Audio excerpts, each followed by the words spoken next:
Bonjour et bonsoir à tous les amis, ici Dash pour la d'acquisition et une vidéo qu'on attend depuis déjà trop longtemps, n'est-ce pas? N'est-ce pas? L'update Generider avec tout ce qui... Oh. Prêts les enfants?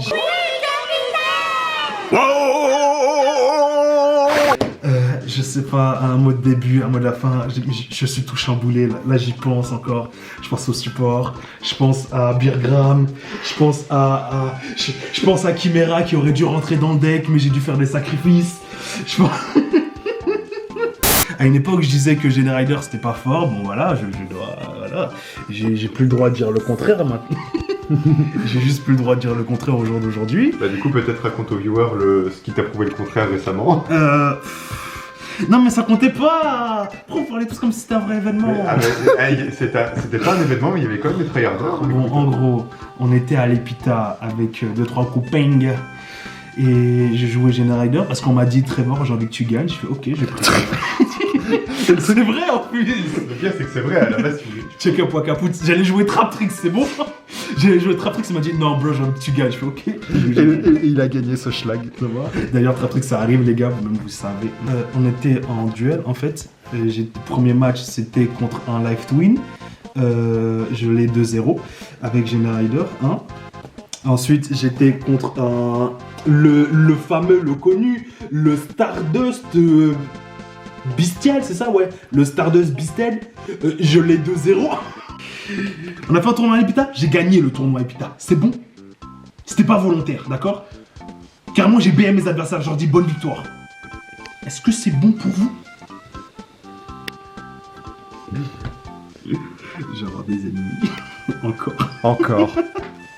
Appelez pas la police tout de suite, s'il vous plaît. Je vous jure, à un moment, il va faire une vidéo. Écoute, moi j'ai fini, on peut passer au deck profile. Du coup, je vais pouvoir monter la caméra sur le bras. Ouais. À condition qu'elle veuille rester allumée. J'espère bien.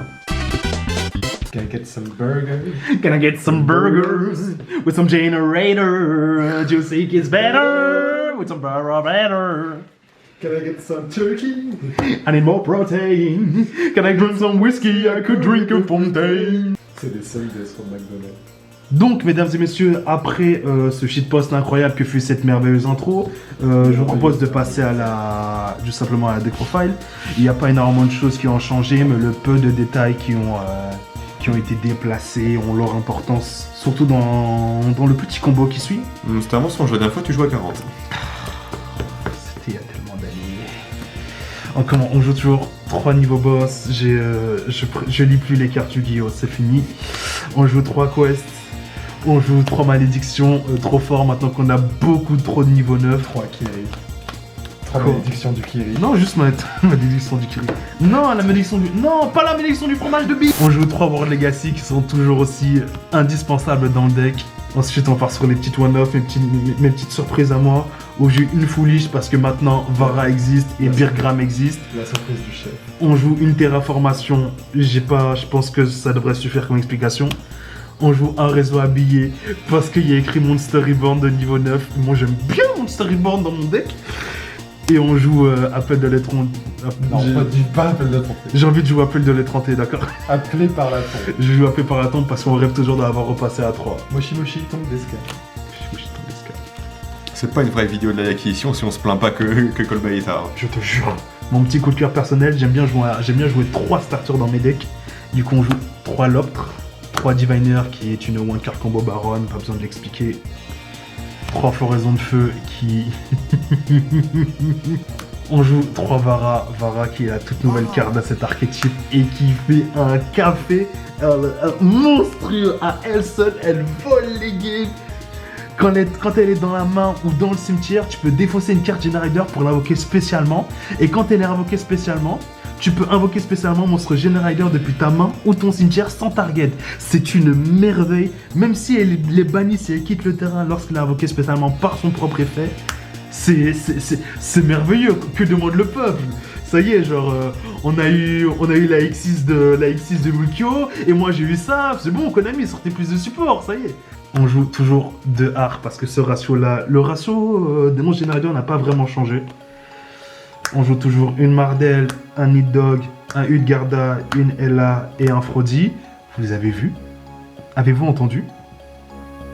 Pas de lapsus cette fois-ci, du premier coup. Et ça, ce sera pas cut au montage. Ensuite, du coup, ça c'était la fin pour les monstres Generator du Mendek. On va passer aux autres monstres. On va passer aux autres niveau 9. On parle de ces extenders. Aux autres monstres qui devraient porter le nom Generator, toujours. On commence 3 Trias. Voilà, parce que non, j'ai pas, non. Si vous ne jouez pas Trias, vous ne jouez pas Generator, c'est la règle. Ensuite, on joue un Bergram, la couronne forestière, petite masterclass. Même si, honnêtement, c'est juste que je l'aime et qu'il est niveau 9 et qu'il est facile à faire dans mon deck. En vrai, je serais prêt à le cut. Mais le jour où j'aurai une race. Donc, alors, un petit lutin DD qui est mon Patronus. Mon Patronus pour l'instant. À une époque, c'était Buten, mais j'ai dû rendre Buten à son propriétaire légal. Je vous expliquerai le but de cette carte dans le combo. Mais en gros, quand il est dans la main, bah, tu peux bannir un monstre que tu contrôles pour le spé. Et ensuite, à la standby, je le respé le monstre. C'est pas du tout ce qui est écrit sur la carte. Je le renvoie sur le terrain, je le respé pas. Sinon, ça pourrait trigger des effets et malheureusement, la carte n'a pas été designée comme ça. On joue 3 H. Pourquoi il y a bien sûr c'est vraiment pas la carte la plus ouf du monde. Je joue 3 H parce que j'ai le droit. Je joue un Orange Light parce que Vara est un monstre elfe qui aime bien être dans le cimetière. Du moins que j'aime bien envoyer au cimetière. C'est pas parce qu'elle est à 1 que je la jouerai pas. C'est pas parce qu'elle est à 1 que je la jouerai pas. Elle est elfe, la lutine DD. Oui. Bah oui. Et sachez que dans une vie antérieure, normalement dans la decklist, il y a les Ishizu, d'accord? Mais j'ai dû les cut pour maintenir ma sentimentale. On va passer à combat. J'ai pas besoin de disfusquer la carte, genre. Il y a juste une petite carabistouille. C'est qu'à une époque, juste avant l'arrivée de Vara, je jouais également en plus de ça 3 métaverses. Sauf que Vara est arrivé et que Vara vide ton deck. On joue toujours une room parce que pareil, si tu ne joues pas room dans ton deck Generator, c'est que tu ne joues pas Generator. Je joue 3 Ice Prison. Et 3 barrières Demon Main. Le terroriste, ça voulait dire... On joue aussi combine de pièges à 3. Ce deck est merveilleux. Ce deck... Là, on joue à 60, je sais pas si ça s'est vu, mais genre que le deck... Je sais pas si vous avez vu, je continue de rajouter des cartes depuis tout à l'heure. Que le deck me laisse jouer à 60 et se laisse faire en plus. C'est une merveille, j'adore. Plus la sensation de gameplay est toujours aussi folle, aussi pousse là. On va pouvoir passer à l'extra deck et je vais essayer de me calmer parce qu'on me fait signe dans mon dos que la vidéo commence à durer pas assez longtemps. On joue une Entes qui est, comment on dit déjà, un outil surprise qui nous servira plus tard. Peut-être, je ne sais pas. Ensuite, on joue une baronne parce qu'on a le droit de le faire. On joue un punisseur parce qu'on peut. On joue 2 Jormungand, un pour le combo, un pour réaliser Live Athene sans succès. D'ailleurs, Live Athene, bouh. Live Athene est peut-être... Pour tous ceux qui sont extérieurs au monde de Generator, pour eux, c'est lui la carte la plus forte qui a été rajoutée récemment et à juste titre. Je les comprends, même si Vara fait clairement un meilleur travail, sans Vara, il n'y aurait pas de Live Athene. Mais il est vrai. Live Athene, c'est l'aube traversée. Au lieu de booster, il nerf. Au lieu de spé du deck, il spé de l'extra deck. Tant qu'il est sur le terrain, tous les monstres contrôlés par mon adversaire perdent 1000 d'attaque et de défense. Oh bah tiens, comme si c'était gênant.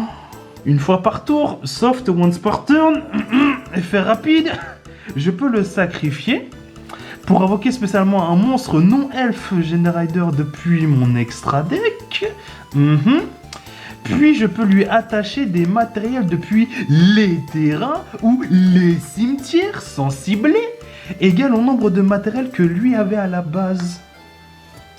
Vous comprenez pourquoi l'armentation c'est pas si fort que ça? Quoi? Branded in Red? Non, j'ai pas envie, j'ai changé d'avis. Merci Konami. Je dis pas souvent merci Konami. Je vous remercierai quand escale. Ensuite, du coup, on joue 2 Fortress, Interbaknir, le Triporteur, l'Héliporteur, ma bille. On en joue un pour le combo et un pour sortir de situations épineuses parce que j'ai le droit. Genre, tant que j'ai le droit, en fait, vous avez pas le pouvoir de m'arrêter, en fait, genre... Et si vous le pouviez, ça se serait. On joue le météorologique. Bulletin météo. C'est ce que tout le monde a cru au départ. C'est Weather Report. Qui sert à aller respirer entes. J'adore ce terme. Il la respire. C'est littéralement ce qu'il fait. Il inspire, il expire. On joue toujours le petit F0 et le F0 Draco qui font partie du combo du main deck. Et parce que récemment, je me suis malheureusement souvenu que Ar était un monstre magicien et que j'ai perdu un pari. Donc on joue une Ita, une Selene et un Access Codeur bavard. Oh my god. Parce que en fait, comment dire, Ita c'est soit si l'adversaire a un H, mais dans les motions complémentaires il y a aussi Dark parce qu'il y a beaucoup de bestiales en ce moment, même si je pense qu'ils sont un peu en voie d'extinction, mais je m'affirmerai pas trop à ce sujet-là. Il y en a moins souvent apparemment, c'est plutôt du side. C'est beaucoup du side et je sais pas si t'as envie de side ça contre Generator. Du coup pour les mentions honorables on joue ça. Je dis les mentions honorables, t'as vu? Donc, ça, c'est les. Coupe Terre Infinie, c'est les cartes qui ont. C'est le bêtisier. C'est les. Voilà. C'est le directeur Scott. Les cartes qui nous manquent et que moi personnellement j'aimerais toujours jouer, mais il faut se faire à l'idée. C'est pas que j'ai plus de place, c'est que l'Aivaten existe et que du coup je ne le sors plus parce que lui il pète 2, l'Aivaten il vole 2. Comme dirait Andy de Toy Story, j'ai plus envie de jouer avec toi. Il y avait aussi 3 cherries à une époque. Cette époque c'était il y a 2 jours. Vraiment. Avec également un Lubellion, un Kashtira. Vous savez pourquoi. Il y avait aussi une Serra qui est dans un deck que vous verrez peut-être la semaine prochaine, Inch'Allah. Donc voilà. Ça c'était juste pour les mentions honorables parce que je me devais de quand même parler de ces cartes-là pour la méta actuelle. Qui ne sont loin d'être des cartes à négliger. Voilà, j'ai eu un flex. Le side deck. 3. On peut passer à la suite. Skill Drain, c'est plus compliqué que prévu. Parce que je me suis rendu compte que pendant la première vidéo, j'ai complètement oublié de parler de cette carte. Alors que c'est un main event dans Generator. C'est un main event. Ça dit que sur le terrain, en fait, les effets de monstres sont annulés. Mais j'ai le droit de les sacrifier. J'ai le droit de les activer. Et 2, Generator, ça sacrifie en cost. Donc non seulement je peux les activer, mais je peux les résoudre. Pas toi. J'ai payé 1000, moi j'ai toujours mes effets, mais toi t'as plus les tirs. Je joue mur de fer impérial pour pas me prendre Evenly. Est-ce que c'est bon? Non, parce qu'en fait Generator ça meurt sur Evenly. Parce que j'ai des jetons. Evenly ça dit je banne tout sauf les jetons. Ça me tue littéralement. Bon, j'ai trié dans le cimetière, mais c'est pas grave, ça c'est un détail ça. Mur de fer impérial. À une époque je jouais flèche anti-magie. Mais du coup à la fin je joue mur de fer impérial parce que maintenant Kashtira est devenu méta et que ça les handicape un tout petit peu. Juste un peu. Pas beaucoup hein. On joue Evenly parce que. Parce que si moi je me prends pas Evenly, toi par contre tu vas goûter. Voilà, et on joue contact C uniquement contre Kashtira. Parce que contre les autres decks c'est pas une bonne idée. Les gars, je jouais pas ça contre d'autres decks en fait. Je joue ça parce que c'est du giga copium. J'adore la carte. C'est vraiment du gros copium. Mais je jouais pas ça contre les autres decks, genre vous leur donnez un matos gratuit. Genre. Tiens, prends ma main. C'est. Oh putain, mec. Tu te rends pas compte que là tu vas me faire un foreshadowing parce que j'ai une blague de Zanzan pour la vidéo Tratrick. C'est que ça, c'est le bras de papa. On va dire que les draws n'ont pas d'importance, d'accord? Ok. On va partir du principe que les draws n'ont pas. Carrément, je vais draw mon extra deck. Donc, on va faire norme log PTR. On va déclarer l'effet de log PTR pour spé. On va voir si vous avez appris vos leçons. Qui ont spé? On va spé. On va spé Ar, boss Generator. Puis on fait War Legacy en ciblant Ar. Si l'adversaire n'a pas de H, à ce moment-là, je pense qu'il peut ranger son deck. C'est pas vrai, je suis gentil. Il peut encore me le libérer parce que je le laisserai faire. Pour spé un Trias ainsi qu'une Mardel qui arrive après, évidemment, toujours. Ensuite, on déclare Mardel effet pour tuto une carte. Généralement, soit on va tuto Quest si on a des monstres Generator dans la main de départ. Soit si on n'en a aucun, on va chercher directement la magie de terrain. Ensuite, on va activer la magie de terrain. Je la mets de façon à ce qu'on puisse quand même la voir du coin de l'écran. Avec Ar plus avec Mardel plus Trias. Où est mon extra deck? Où est mon vrai extra deck? Chérie. Où est mon extra deck? Quoi? Où est mon extra deck? Je l'ai rangé. Où ça? Qu'est-ce que ça peut bien te faire? J'en ai besoin. Pas question de sortir dehors faire des super excises. Ça a duré beaucoup trop longtemps. Pas assez. Du coup, Non mais c'est bien, ça leur montre le pouvoir du Bluetooth. Oui. on va faire Bébouilleur mon gang. Un déclaré Feuilleur mon gang. Et cette fois-ci, c'est important d'envoyer Mardel au cimetière pour la suite du combo. Sinon, on va être obligé de faire des étapes en moins. Du coup, on va piocher un fou. Ça vous dit, j'ai pioché une carte cache-tira. Je suis fort. Voilà. Donc, Je pioche une carte. voilà. Du coup, non, je on l'a pas du tout ta main. On la voit pas du tout. La limite, c'est L'histoire t'oubliera. voilà. Voilà, j'ai pioché une carte et je lui donne à manger. Donc, clac. Oh tiens, oh, je fais manger un fort Shadowing. Voilà. Du coup, à la résolution, on peut déclarer bloc chaîne 1, bloc chaîne 2. Du coup, on va pouvoir spé 1 du deck et l'adversaire va devoir envoyer un monstre s'il en a un dans sa main au graveyard. Donc là, il passe déjà 4 cartes en main. Et nous, on va pouvoir invoquer spécialement Vara depuis le deck. Puis on va déclarer l'effet de Vara pour spé 1 depuis la main au cimetière. En l'occurrence là, on peut respé Mardel. Comme ça, avec Mardel et Vala. Très fort. Va là-bas. Il y a Gustave qui est en train de prendre possession de mon corps. Dis la vôtre. J'en ai marre d'elle. Vous traînez trop ensemble. Alors, Oui. on se fait la forteresse Oui, de c'est bâtir. vrai. On va déclarer son effet, déclarer bannir 1 depuis la main. Adverse. Donc on va bannir une carte au pif, on va bannir celle-là parce qu'elle est mignonne. Chiche. Tu la mets genre, ouais. Petit spoil.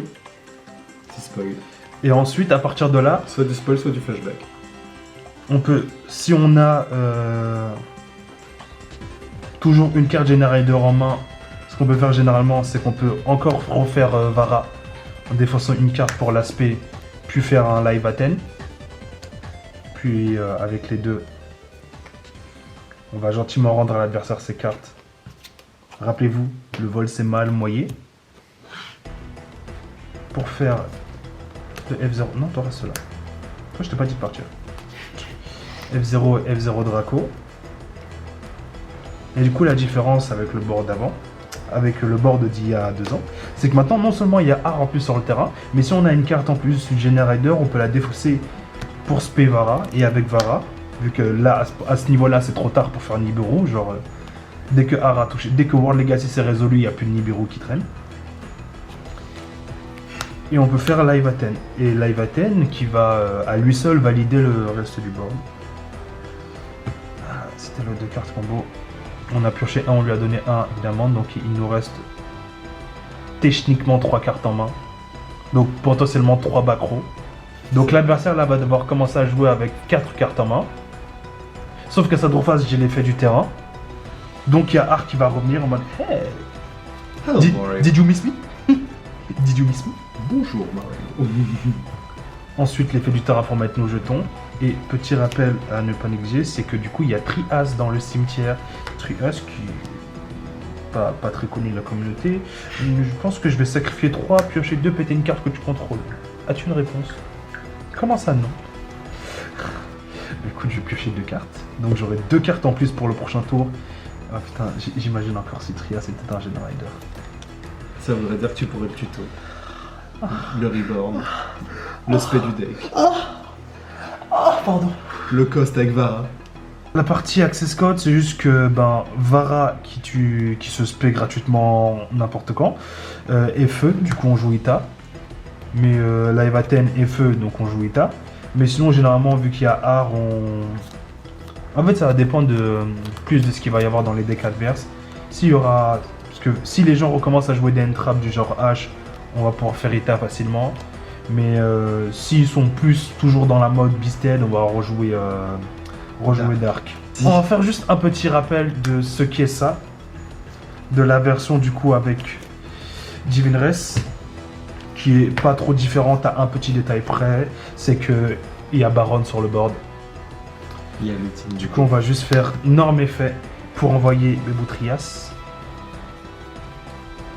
Le seul problème de cette version-là, c'est que j'ai pas réussi à patcher, c'est que Trias sera banni.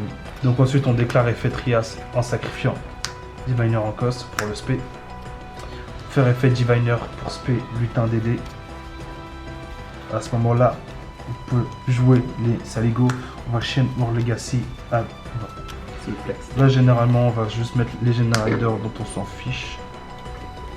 Un Generator dont on s'en fiche plus art.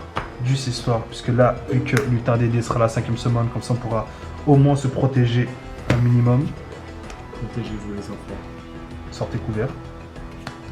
Ensuite, avec le Generator dont on s'en fiche et le Lutin DD qui est le Bébou Synthoniseur, on peut partir sur comment on dit ici, sur la daronne de fleurs.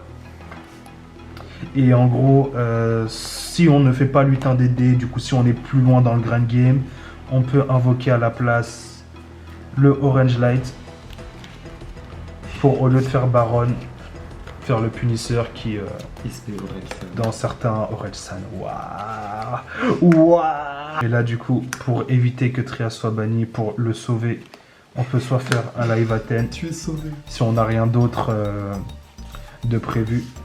Si on a plus de choses que prévu, par exemple si on a des cartes en main, genre la magie de terrain par exemple, on peut partir sur la loupe habituelle, Fire Mangang, c'est juste que cette fois-ci on va laisser des cartes dans la main adverse. Un peu plus que prévu. Mais généralement dans juste cette version, je fais Baron into Live Athènes et il y a certains decks qui meurent juste sur ça.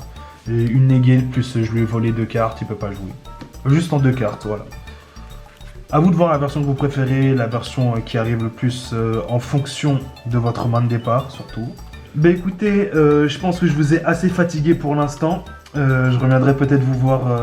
Je reviendrai vous voir dans votre sommeil pour vous ordonner de jouer Scatos. Ce que j'aurais dû faire dans Generator, mais vu que j'ai joué à 60, je n'ai plus la place de le faire. Je fais des consensus. Vous avez vu que j'ai fait un effort, il n'y a pas Escatos dans le deck. C'était soit ça, soit Lutin DD. Il a choisi Lutin DD. J'ai choisi Baronne de fleurs. J'ai littéralement choisi la Baronne au lieu d'Escatos. Je suis désolé, je me ferai pardonner quand Proto sera déban. Mais écoutez, mesdames et messieurs, j'espère que vous avez passé un agréable moment en ma compagnie. Que cette vidéo vous a plu. Si c'est le cas, vous savez quoi faire. Le petit pouce bleu pour nous soutenir, le commentaire. Sachez qu'on les lit tous et qu'on y répond tous. Même si je n'ai pas accès à cette chaîne YouTube directement, j'y réponds aux commentaires. À vous abonner à la chaîne YouTube si ce n'est pas déjà fait, à rester créatif, à lire vos cartes, c'est important, et surtout que personne ne s'attend à la Daikization.